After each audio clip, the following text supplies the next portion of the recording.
Hello everyone, welcome back to my channel. কেমন আছো সবাই? আশা করি সবাই অনেক অনেক ভালো আছো। বন্ধুরা, আজ আমি তোমাদের সাথে একটি অনুষ্ঠান বাড়ির পাস্তা রেসিপি শেয়ার করব, যেটি আমার কাছে সম্পূর্ণ ভিন্ন লেগেছে এবং বিশ্বাস করো খেতে অসাধারণ টেস্টি।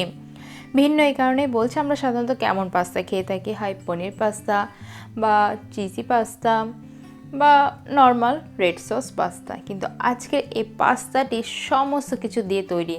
রয়েছে রেড সস, রয়েছে পনির, রয়েছে চিজ এবং ক্রিম।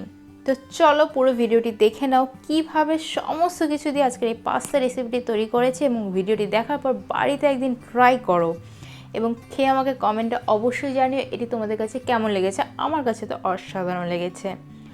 তো রেসিপিটি করার জন্য প্রথমে কিছু কাঁচা টমেটোকে পেস্ট করে নিয়েছে। তোমরা দেখতেই পাচ্ছ হাঁড়িতে বলে পেস্টগুলো রেখেছে।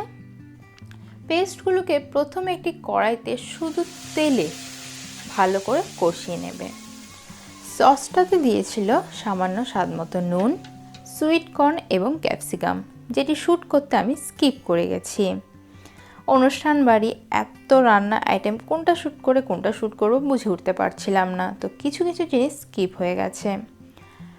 তো সসটাকে জাল করতে করতে এদিকে একটি কড়াইতে বাটারকে ভালো করে মেল্ট করে তার মধ্যে দিয়ে দিচ্ছে আদা পেস্ট, আর পাশের চুলা থেকে যে সসটি তারা জাল করেছিল সেই সসটি চামচ দিয়ে তুলে তুলে দিচ্ছে, যার মধ্যে তোমরা দেখতে পাচ্ছ বেবিকর্ন, ক্যাপসিকাম রয়েছে। আর এখন দিয়ে দিল পনিরটাকে হাত দিয়ে হালকা গুঁড়ো গুঁড়ো করে দিয়ে দিয়েছে। এবার এতে আগে থেকে সেদ্ধ করে রাখা 80% মতো সেদ্ধ করেছিল পাস্তাটি, সেটি দিয়ে দিল। তার মধ্যে রয়েছে ব্ল্যাক অলিভ, যেটা আমার খুবই খুবই ফেভারিট।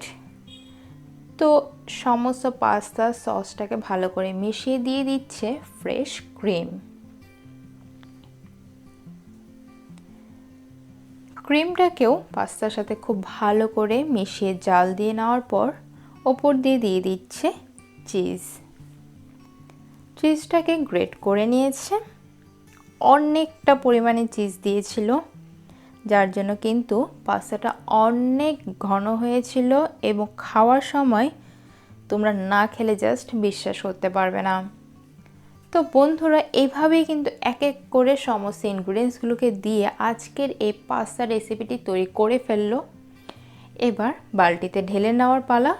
তো তোমাদের কেমন লেগেছে আজকের এই রেসিপিটি কমেন্টে অবশ্যই অবশ্যই জানাবে, আর বাড়িতে তো একদিন অবশ্যই ট্রাই করে টেস্ট করবে, আর সেটাও কিন্তু কমেন্টে জানাতে ভুলো না।